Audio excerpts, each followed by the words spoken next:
జనాలు కొంతమంది ఏదో ఒకటి అనాలన్నమాట. ఫస్ట్ వీడియో చూసామా, ఏదో ఒకటి అన్నామా అనేది వాళ్ళకి సాటిస్ఫాక్షన్.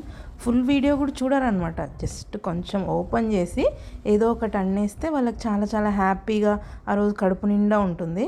సో చూసారు కదా ఒక్క వీడియో వెనకాల ఎంత కష్టం ఉంటుందని. అందరు కాదండి, కొంతమంది గురించి నేను చెప్తున్నాను.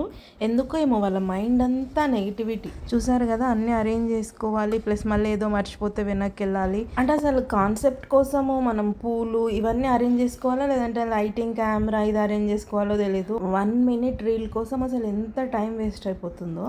మళ్ళీ లైటింగ్ తక్కువ అనిపిస్తే లైట్ వేసుకోవాలి, ఇలా కెమెరా అడ్జస్ట్ చేసుకోవాలి, చాలా చాలా ఉంటాయి ఒక వీడియో వెనకాల. అంటే ఏదో పొగడాలని కాదు, నచ్చితే లైక్ చేయండి, సపోర్ట్ చేయండి, లేదంటే సైలెంట్గా వెళ్ళిపోయినా పర్లేదు కదా. జస్ట్ మిస్ అనమాట. కొత్త చీర పైన పడుతుండే, ఇది సాంబ్రాణి కోసం ధూపం వెలిగించా కదా, అసలు కాలిపోతుంది. సడన్గా చీర పైన ఎక్కడ పడుతుందో అని పట్టేసుకున్నాను. అది ఇల్లంతా కూడా క్లోజ్డ్గా ఉండేసరికి ఎక్కువగా కళ్ళు మంటలు వచ్చేసాయి. Wait for part 2, like the video.